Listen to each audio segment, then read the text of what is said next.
അപ്പം നമ്മൾ വിളിച്ചുകൊണ്ട് മാത്രമാണ് തുടരുന്നത്.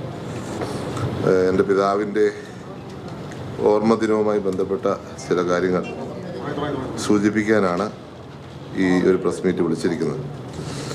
ഈ പ്രാവശ്യം കഴിഞ്ഞ പ്രാവശ്യത്തെ പോലെ തന്നെയാണ്, പക്ഷേ ശകലം വിഭിന്നമായിട്ടാണ്. കേരളത്തിൻ്റെ വിവിധ ഗ്രാമങ്ങളിലാണ് അദ്ദേഹത്തിൻ്റെ ഓർമ്മ നടത്തുന്നത്.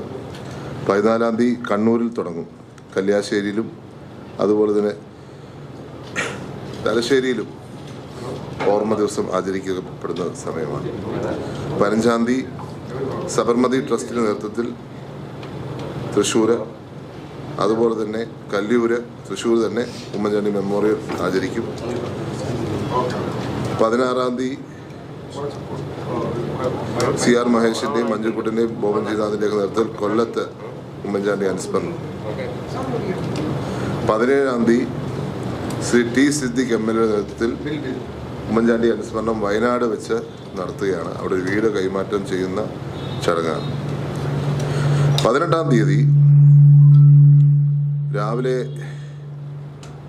7 മണിക്ക് കുർബാനയും ഓർത്തഡോക്സ് സഭയുടെ പരമാധ്യക്ഷൻ മൊറൻമ ബെസേലിയോസ് മാർത്തോമ മാത്യൂസ് തൃതീയൻ ബാബയുടെ നേതൃത്വത്തിലുള്ള കുർബാനയും അതിനുശേഷം പൊതുയോഗവും സംഘടിപ്പിച്ചിട്ടുണ്ട്.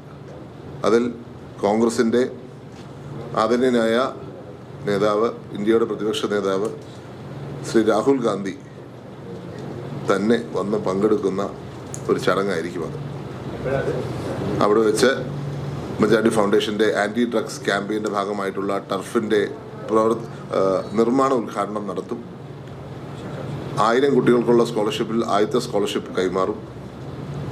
അതുപോലെ തന്നെ ഈ സ്ഥലം വിട്ടു തന്ന ആൾക്കാരെയും ആദരിക്കും. ഞങ്ങൾ പണിയുന്ന 50 വീടിൽ ചില വീടുകൾ കൈമാറും. അത് പുതുപ്പള്ളി വെച്ച് 18 അപ്പയുടെ ഓർമ്മ ദിവസം തന്നെ 18 വൈകിട്ട് കായംകുളത്ത് പ്രിയപ്പെട്ട ശ്രീ KC വേണുഗോപാൽ നേതൃത്വത്തിൽ ഉള്ള ഒരു ചടങ്ങ് കായംകുളത്ത് വെച്ച് സംഘടിപ്പിക്കുന്നുണ്ട്. 19 രാവിലെ പത്തനംതിട്ടയിൽ PJ കുര്യൻ സാർ ഉദ്ഘാടനം ചെയ്ത ഒരു ഉമ്മൻചാണ്ടി അനുസ്മരണം സമ്മേളനം നടക്കുന്നു. 19 വൈകിട്ട് ശ്രീ ബെന്നി ബേരാൻ MP നേതൃത്വത്തിലുള്ള അനുസ്മരണ സമ്മേളനം കുന്നത്തുനാട് നടക്കുന്നു. 20-ാം തീയതി ചാലക്കുടിയിൽ ഉമ്മൻചാണ്ടി അനുസ്മരണം പ്രിയപ്പെട്ട TJ സനീഷ് കുമാർ MLA നേതൃത്വത്തിൽ നടക്കുന്നു. കോഴിക്കോട് 21-ാം തീയതി 3 ഉമ്മൻചാണ്ടി അനുസ്മരണങ്ങൾ പ്രിയപ്പെട്ട DCC പ്രസിഡന്റ് ശ്രീ പ്രവീൺ കുമാർ നേതൃത്വത്തിൽ കീഴായൂർ, ചെറുവന്നൂർ, മണിയൂർ എന്ന 3 സ്ഥലങ്ങളിലായിട്ട് 21-ാം തീയതി അനുസ്മരണങ്ങൾ നടക്കുകയാണ്. മണിയൂരിൽ ഒരു ആംബുലൻസ് കൈമാറ്റം ചെയ്യുന്ന ചടങ്ങുണ്ട്. അത് 21. 22-ന് ഒരു പ്രൈവറ്റ് ഹോസ്പിറ്റലായ മന്ദിരം, കോട്ടയത്ത് തന്നെ ഏറ്റവും പ്രസിദ്ധമായ ഒരു ഹോസ്പിറ്റലാണ്. അവിടെ അവരുടെ ആഗ്രഹപ്രകാരം എൻ്റെ പിതാവിൻ്റെ പേരിൽ ഒരു dialysis block പണിയുന്നുണ്ട്.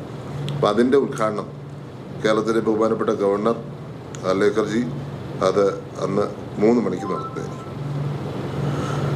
OSCC Riyadh central കമ്മിറ്റിയുടെ ഉമ്മൻചാണ്ടി അനുസ്മരണം റിയാദിൽ വെച്ച് 24-ാം തീയതി നടക്കും. അതുപോലെ തന്നെ 23-ാം തീയതി മണ്ണാർക്കാട് ഉമ്മൻചാണ്ടി മെമ്മോറിയൽ രാവിലെ 10 മണിക്ക്. 23-ാം തീയതി തന്നെ വൈകിട്ട് 5:30 പിറവത്ത് വെച്ച് ഉമ്മൻചാണ്ടി അനുസ്മരണം നടക്കും. ഇടുക്കിയിൽ ശ്രീ ഡീൻ കുര്യാക്കോസിന്റെ നേതൃത്വത്തിൽ ഓഗസ്റ്റ് ആദ്യവാരവും സജീവ് ജോസഫ് MLA നേതൃത്വത്തിൽ ആദ്യവാരവും പരിപാടികൾ നടക്കുന്നതായിരിക്കും. ഉമ്മൻചാണ്ടി അനുസ്മരണ cricket tournament, all Kerala cricket tournament 19-20 തീയതികളിൽ പുതുപ്പള്ളിയിൽ വെച്ച് നടക്കുന്നതായിരിക്കും. പിന്നെ ഉമ്മൻചാണ്ടി ലീഡർഷിപ്പ് സമ്മിറ്റും ഈ ഒരു മാസം നീണ്ടു നിൽക്കുന്ന ഒരു ചടങ്ങുകളാണ് ഞങ്ങളത്. അപ്പോൾ അതിനിടയിൽ ആ ചടങ്ങ് നടത്തും. അതുപോലെ കൊല്ലത്തെയും വടകരയിലെയും കോഴിക്കോടെയൊക്കെ വീട് കൊടുക്കാറുണ്ട്. അതും ഈ ഒരു മാസത്തിനുള്ളിൽ തീർക്കുമെന്ന് പ്രതീക്ഷിച്ചിരിക്കുകയാണ്. ഇതാണ് ഇത്രയും ഞങ്ങളുടെ ചടങ്ങുകൾ ഈ ഒരു മാസക്കാലം എൻ്റെ പിതാവിനെ അനുസ്മരിച്ചുകൊണ്ട് കേരളത്തിൻ്റെ വിവിധ ഭാഗങ്ങളിൽ മിക്കവാറും എല്ലാ ജില്ലയിലും നടത്തപ്പെടുന്നു. ആലപ്പുഴയിൽ 20-ാം തീയതി വൈകിട്ട് 2 ചടങ്ങുകൾ സംഘടിപ്പിക്കുന്നുണ്ട്. ഉമ്മൻചാണ്ടി അനുസ്മരണം. ഇതാണ് ബേസിക് ഒരു ചടങ്ങ്. അതുപോലെ തന്നെ നിങ്ങൾക്കറിയാം, നിമിഷപ്രിയയുടെ ഒരു കാര്യം. നിമിഷപ്രിയ നമ്മുടെ നാടിനെ സംബന്ധിച്ച് കഴിഞ്ഞ നാളുകളായി ഒരു ദുഃഖത്തിൻ്റെ ഒരു പ്രതീകമായി നിൽക്കുകയാണ്. നമ്മുടെ സഹോദരിമാരും സഹോദരന്മാരും ഒക്കെ ഈ നാട് വിട്ട് ജീവനോപാധിക്ക് വേണ്ടി പലയിടത്ത് പോവുകയും ഇതേപോലെ ആവപ്പെട്ടു പോവുകയും ചെയ്യുമ്പോൾ എന്തെങ്കിലും ഒന്ന് ചെയ്യാതിരിക്കുന്നത് തീർച്ചും അന്യായമാണ് ഇങ്ങനെ പറ്റുമ്പോൾ. അപ്പം അതിനു വേണ്ടിയുള്ള ശ്രമം എൻ്റെ പിതാവിൻ്റെ അവസാനത്തെ ആഗ്രഹമായിരുന്നു. അദ്ദേഹത്തിൻ്റെ മരണശേഷം ഞങ്ങൾ ഓരോരുത്തരും അതിൻ്റെ ശ്രമം തുടർന്നുകൊണ്ടിരിക്കുന്നു. ഇന്ന് ഇങ്ങനൊരു വാർത്ത വരുന്നു, 16-ാം തീയതി ഡേറ്റ് വെച്ചിരിക്കുന്നു എന്ന് പറയുന്നു. അത് നിമിഷപ്രിയ കൈമാറി എന്നൊക്കെ പറയുന്നു. എങ്കിലും നല്ലവരായ ഒത്തിരി പേർ ഇതിനോട് ചേർന്ന് പ്രവർത്തിക്കുന്നുണ്ട്. എല്ലാവരോടും നന്ദി അവസരത്തിൽ അറിയിക്കുന്നു. ഒപ്പം ഇന്ന് തന്നെ അബ്ദുൾ റഹീം ട്രസ്റ്റ്, ആ ട്രസ്റ്റിൽ നിന്നൊരു ഇൻഫർമേഷൻ എനിക്ക് തന്നു. ഈ ഒരു ബ്ലഡ് മണിയുടെ കാര്യത്തിലൊരു കൺഫ്യൂഷൻ നിൽക്കുന്നു. അവർ അക്സെപ്റ്റ് ചെയ്യുമോ ഇല്ലയോ എന്നുള്ളൊരു കൺഫ്യൂഷൻ നിൽക്കുന്നു. അവർ അക്സെപ്റ്റ് ചെയ്യാൻ റെഡി ആണെങ്കിൽ അതിൻ്റെ മുഴുവൻ തുകയും ഈ അബ്ദുൾ റഹീം ട്രസ്റ്റ് നൽകുവാൻ സന്നദ്ധമാണ് എന്ന് എന്നെ ഇന്നലത്തെ ബോർഡ് മീറ്റിംഗ് കൂടിയതിന് ശേഷം ഇന്ന് രാവിലെ എന്നെ വിളിച്ചറിയിച്ചിട്ടുണ്ട്. അപ്പോൾ അങ്ങനെയുള്ള നല്ലവരായ ഒത്തിരി ആൾക്കാരുടെ സഹകരണം ഈ ഒരു വിമോചനത്തിൻ്റെ കാര്യത്തിൽ ഉണ്ടായിട്ടുണ്ട് എന്നുള്ളത് ഏറ്റവും ചാരിതാർത്ഥ്യം നൽകുന്ന ഒന്നാണ്.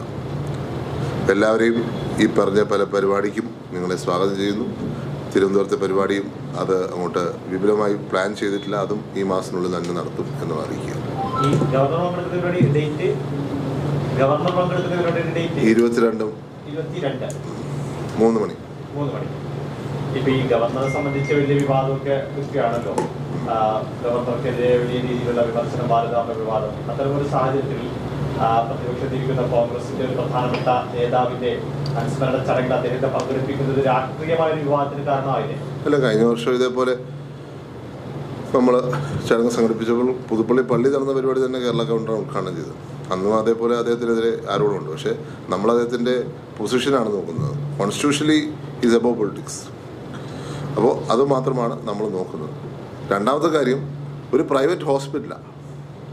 പ്രൈവറ്റ് ഹോസ്പിറ്റലിന് അവർ റിക്വസ്റ്റ് ചെയ്യുകയാണ്, എൻ്റെ അടുത്ത് ഒരു ജനപ്രതിനിധി നിലയിൽ എൻ്റെ അടുത്ത് റിക്വസ്റ്റ് ചെയ്യുകയാണ്, ഞങ്ങൾക്കൊരു ഗസ്റ്റ് വേണം, ആ ഗസ്റ്റ് ഗവർണർ ആവണം എന്ന് പറയുമ്പോൾ എനിക്ക് അവരോട് പറയാൻ പറ്റുമോ അദ്ദേഹത്തിനെതിരെ കുറേ ആരോപണങ്ങൾ നിൽക്കുന്നു, അല്ലെങ്കിൽ അദ്ദേഹത്തിനെതിരെ കുറേ രാഷ്ട്രീയമായി കാര്യങ്ങൾ നീങ്ങുന്നു, അതുകൊണ്ട് അദ്ദേഹത്തെ വിളിക്കാൻ പറ്റത്തില്ല എന്ന് പറയാൻ പറ്റും?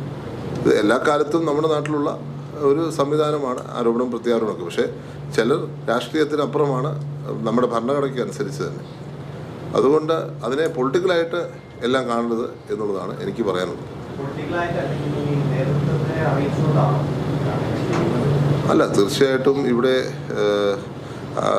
ഒരു പ്രൈവറ്റ് ഹോസ്പിറ്റലിലെ പ്രൈവറ്റ് പരിപാടിക്ക് അവർ വിളിക്കുന്നതിന് ഞാനങ്ങനെ ഉത്തരവാദിയാവുന്നേ. അവരുടെ കത്തിൻ്റെ അടിസ്ഥാനത്തിലാണ് അദ്ദേഹം പോകുന്നത്. ഇപ്പം നിമിഷപ്രിയയുടെ കാര്യം ഞാൻ ഇന്നലെയും മെനഞ്ഞാന്നും അദ്ദേഹത്തെ പോയി കണ്ടു. അതിൽ നമ്മൾ എല്ലാ കാര്യവും രാഷ്ട്രീയമാക്കരുത്. ഇപ്പം നിമിഷപ്രിയയുടെ കാര്യത്തിൽ നമ്മുടെ കൺസേൺ എന്താണ്? നമ്മുടെ കൺസേൺ 7 ദിവസം കൂടി അല്ലെങ്കിൽ 6 ദിവസം മാത്രമേ ഉള്ളൂ.